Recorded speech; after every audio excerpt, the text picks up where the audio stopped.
자, 이 시는 다윗의 시인데요. 시의 배경을 여러분 좀 아셔야 합니다. 이 시의 배경은 다윗이 이제 골리앗을 죽인 이후에 궁정으로 이제 스카웃이 되죠. 이제 궁정으로 들어가서 살다가 모함과 시기를 받습니다. 그래서 광야로 도망가죠. 그래서 광야에서 한 10여 년 동안의 삶을 살아요.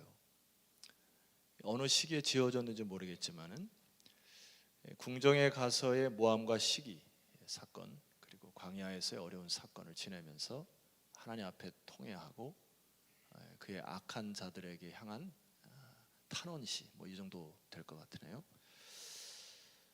이 말씀을 제가 어제 한 수차례 계속 묵상을 하는데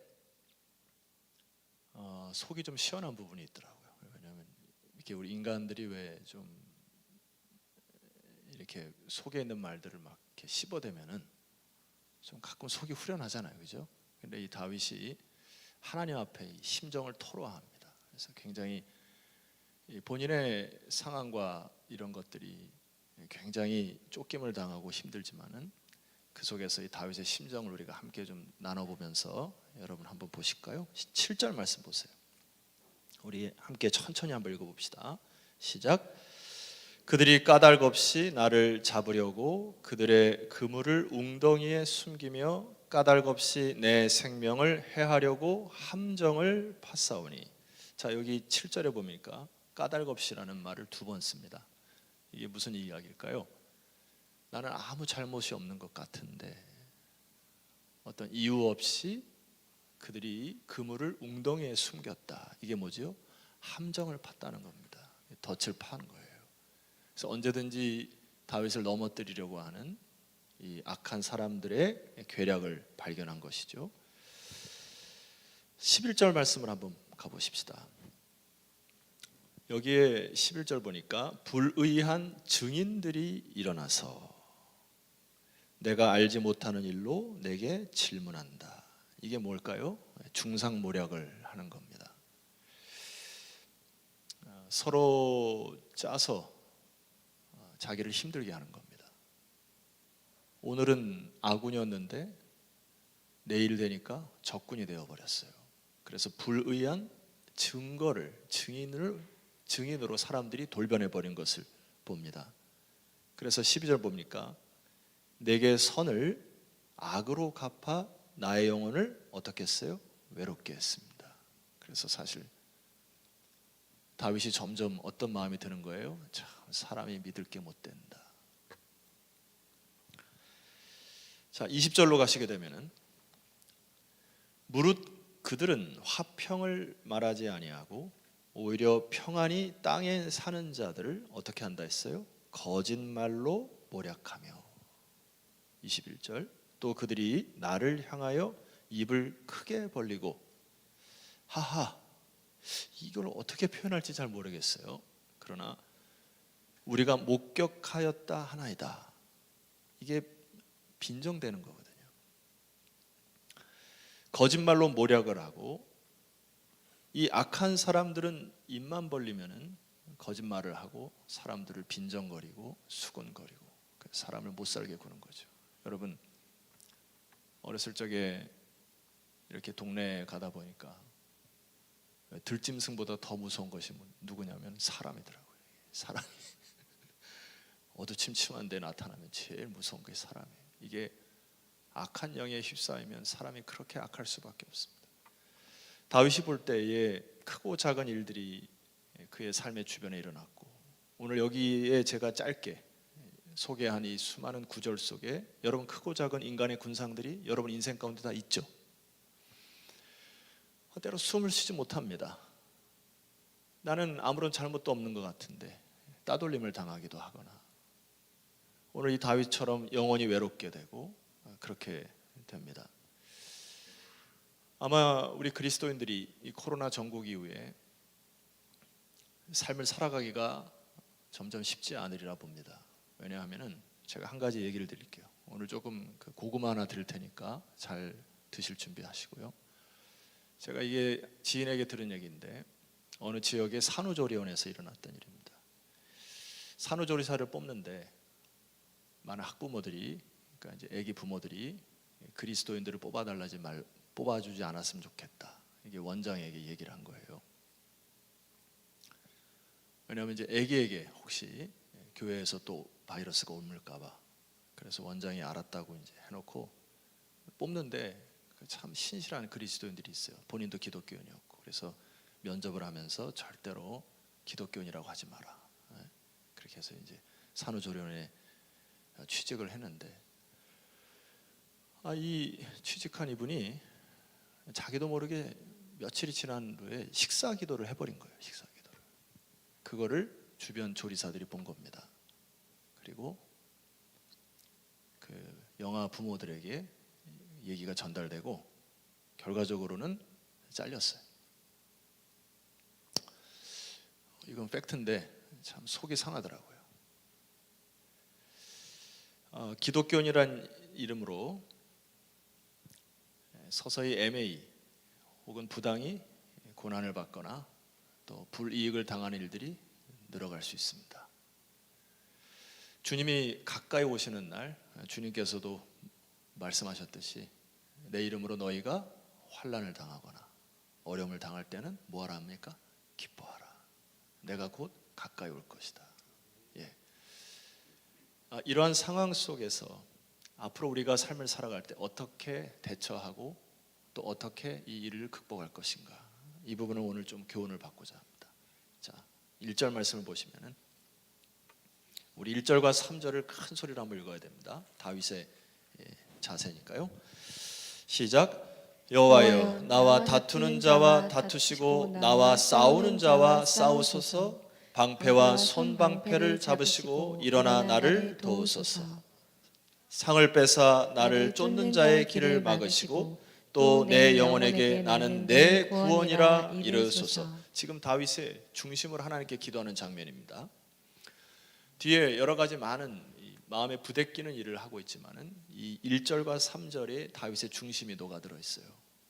자, 가만히 이 사건을 보면 그가 사용하는 단어를 보세요. 공격적이지가 않아요. 2절 말씀 보십시다. 주여 방패와 손방패를 잡으시고 일어나 나를 도와주옵소서. 3절에도 보면 창을 빼사 적을 찔러 죽이십시오. 이렇게 기도합니까? 아닙니다. 주여 창을 빼사 나를 쫓는 자의 길을 막으시옵소서. 1절 말씀 보면 여호와여, 나와 다투는 자와 다투시고 나와 싸우는 자와 싸우소서. 이게 다윗의 중심이 뭡니까? 철저히 주님, 주께서 막아주시고 내가 손을 들어 칼에 보복을 하지 않도록 주님께 모든 것을 의탁하고 철저히 하나님의 주권에 맡기는 다윗의 중심을 봅니다. 기도조차도 주여 저 영혼, 저 왼수 하면서 공격적인 기도가 아니에요. 오늘 우리 그리스도인들이 이 기도를 회복했으면 좋겠습니다. 철저히 죄는 미워해야 하지만 사람은 미워하지 아니하는 다윗의 중심을 만납니다. 4절 말씀 보세요. 내 생명을 찾는 자들이 부끄러워 수치를 당하게 하시고 나를 상해하려 하는 자들이 물러가 낭패를 당하게 하소서. 다윗의 중심을 보면은 이러한 일이 악이 득실하여 우리 인간이 보복하고 칼로 원수를 상해하는 일이 없도록 주여 주께서 악을 제거해달라고 하는 철저한 하나님 중심의 기도, 여러분에게 회복되기를 소망합니다. 사도 바울도 로마서에서 우리에게 말씀하는 메시지가 있어요. 화면에 오늘 준비됐을 텐데 로마서 12장 19절 말씀 보시면 좋겠습니다. 자, 똑띠 한번 읽어보겠습니다. 주께서 말씀하십니다. 시작. 내 사랑하는 자들아, 너희가 친히 원수를 갚지 말고 하나님의 진노하심에 맡기라. 기록되었으되 원수 갚는 것이 내게 있으니 내가 갚으리라 주께서 말씀하시니라. 똑같죠? 원수 갚는 것이 누구에게 있습니까? 하나님에게 있어요. 그래서 우리의 모든 문제거리를 하나님의 진노하심에 맡기라. 던져버려라. 하나님께 토스해라. 이 모든 악한 일들은 하나님의 주권에 달려있다. 여러분 믿습니까? 그런 마음으로 기도하셔야 됩니다. 그러나 우리의 신앙은 여기서 끝나지 않아요. 고구마 하나 더 드실 준비하고 계세요. 20절입니다. 저는 아멘을 강요하는 목사 아닙니다. 읽어볼게요. 내 원수가 줄이거든 먹이고 목마르거든 마시게 하라. 왜 아멘을 안 하세요? 구구절절히 아멘 하셔야지. 말씀인데. 그리함으로 내가 숯불을 그 머리에 쌓아 놓으리라. 여기 보면 마음이 좀 시원한 데가 있어요. 아, 주님, 내가 그렇게 하니까 이 숯불이 원수의 머리 위에 활활 타올라 원수가 망하게 하옵소서. 이 기도가 아닙니다. 이 내가 숯불을 그 머리에 쌓아 놓으리라 하는 부분에는 좀 오해가 있는데, 여러분에게 설명드리기 위해서 리빙 바이블에서 보면 그 영어 성경을 번역을 하면 이렇게 됩니다. 그렇게 하면 그가 부끄러움을 느낄 것이고, 그러니까 숯불을 머리에 쌓아 놓는다고 하는 것은 양심의 가책과 찔림을 줄 것이고, 이런 뜻입니다. 표준 세번역으로 이 잠언서에 나와 있는 부분인데 혹시 보여주실 수 있습니까? 잠언서 25장 21 없어요? 잠언서 25장의 이 구절을 인용한 것인데요. 잠언서 25장 21절에 보면 내 원수가 배고파 하거든 식물을 먹이고 목말라 하거든 물을 마시오라. 그리하는 것은 핀 숯으로 그의 머리에 놓는 것과 일반이요 여호와께서는 내게 상으로 갚아 주실 것이다. 자, 표준 세번역으로 다시 읽어드릴게요. 내 원수가 배고파 하거든 먹을 것을 주고 목말라 하거든 마실 물을 주어라. 이렇게 하는 것은 그의 낯을 뜨겁게 하는 것이며. 이해가 가시죠? 주께서 너희로 상을 갚아 주실 것이다.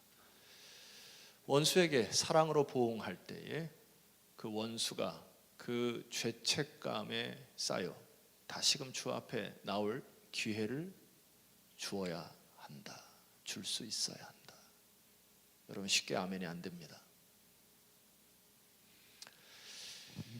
그러나 이 로마서에서 이 부분의 결론에 대해서는 아멘 하셔야 합니다. 로마서 12장 21절 큰 소리로 선포합시다. 시작.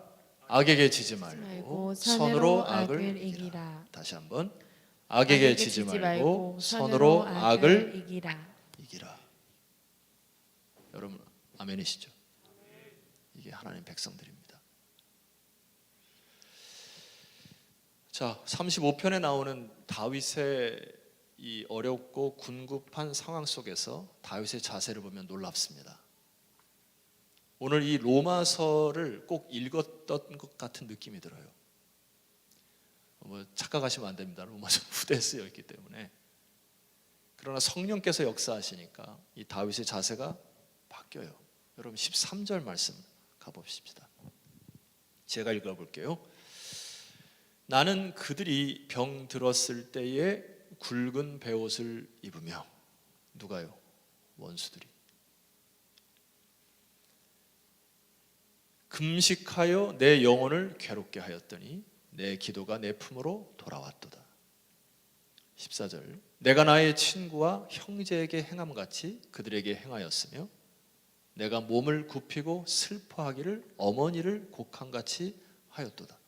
이게 뭐지요? 오히려 원수들을 위하여 중보하는 마음으로 금식하며 베옷을 입고 그들의 영혼을 위해서 기도하는 다윗을 만납니다. 여러분, 우리 인생살이에 왜 어려움이 없겠습니까? 그리고 신앙생활 하는 게 쉽지만은 않아요. 참아야 할 것도 많고 내 속으로 이해해야 될 것도 많고 말로 다 하지 못하고 침묵해야 될 때도 있고. 그러나 이 다윗이 하나님 앞에서 그의 주권을 넘겨드릴 때 다윗은 오히려 원수로 해 기도하는 기도자가 됩니다. 여러분 주님의 사람이 되시기를 소망합니다. 그런데 이게 해피엔딩으로 끝나면 참 좋겠어요. 제가 볼 때는.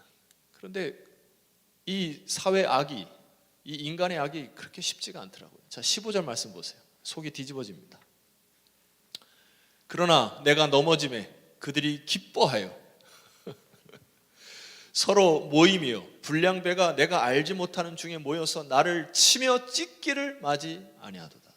악에게 지지 아니하고 선으로 악을 갚으려고 하는데 여전히 그들은 악한 것으로 나에게 집어삼킵니다. 16절 그들은 연회에서 망령되이 조롱하는 자 같이 나를 향하여 그들이 이를 갈도다. 더 악해졌어요. 그러나 다윗은 타협하지 않습니다. 17절 말씀 보세요. 다윗이 또 하나님께 기도합니다. 주여 어느 때까지 관망하시려 하나이까. 또 기도합니다. 저는 여기 이 부분이 감동이 되더라고요. 여러분 하나님께 나오셔서 그렇게 기도하세요. 속이 뒤집어질 때. 주여 어느 때까지 관망하시려 하나이까. 내 영혼을 저 멸망자에게서 구원하시며 내 유일한 것을 사자들에게서 건져 주시옵소서. 하나님 앞에 마음에 있는 것 다 토하여 속에 이 사이다 먹은 것처럼 말입니다. 이렇게 하나님 앞에 다 토하니까 다윗이 시원함을 느끼는 것 같죠. 여러분 놓치서는 안 될 단어 구절이 18절입니다. 내가 대회 중에서, 이게 대회 중에가 뭘까요? 모임 중에서, 예배 중에서, 이 어렵고 궁급한 상황 속에서도 다윗이 잊지 않았던 것은 대회 중에서 하나님을 섬기는, 아마 광야의 한 구석에서 자기의 지인들과 함께 정기적으로 하나님 앞에 모임을 가자, 하나님 앞에 주여 신원해달라고 하는, 습관적으로 기도하고 정기적으로 하나님께 예배를 드림으로 아버지 하나님께서 통치해달라고 하는 이 중심의 기도를 여러분 회복하기를 소망합니다. 18절 보세요. 내가 대회 중에서 주께 어떻게 해요? 감사하며 많은 백성 중에서 주를 찬송하리이다. 결과적으로 우리가 하나님 앞에 나왔을 때 이 예배를 통하여 우리의 입술이 회복되는 것을 봅니다. 결론적으로 다윗이 이 시의 마지막 구절을 28절에 이렇게 크게 선포합니다. 여러분 함께 읽으시죠. 시작. 나의 혀가 주의 의를 말하며 종일토록 주를 찬송하리이다. 반주를 좀 부탁합니다. 다윗의 결론이에요. 오늘 제가 설교 제목을 뭐로 삼았냐면 내 혀가 주의 의를 말하며 이렇게 했어요. 까닭 없이 나를 배반하고 나를 중상모략하고 나를 걸려 넘어뜨리려 하고 속이 뒤집어지고 속상하고 누구에게 말도 못하는 일들이 여러분 삶 속에 일어날 수 있습니다. 그런 다윗은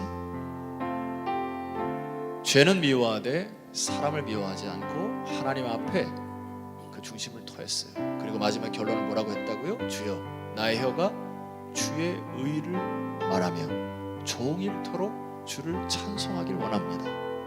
여러분의 입술이 여러분에게 회복되었으면 좋겠습니다. 그래서 사랑하는 성도 여러분, 담임으로서는 부탁 하나 드려요. 깨어지고 상하고 어그러진 일이 많이 일어날 때 여러분 마음속에 담아놓으면 여러분 속상합니다. 병들어요. 스트레스 받으면 동맥경화, 관절 여러 가지 많은 안 좋은 일들이 여러분에게 발생해요. 그러지 않았으면 좋겠습니다. 하나님 앞에 다 토해내시고 여러분의 혀로 찬송의 입술이 회복되고 기쁨이 회복되는 이 아침 되기를 주 이름으로 축원합니다. 왜 찬양할 수 있습니까? 하나님이 다 지켜보고 계시고 여러분을 감찰하시고 신원하여 주실 것을 믿으시죠? 찬송합시다.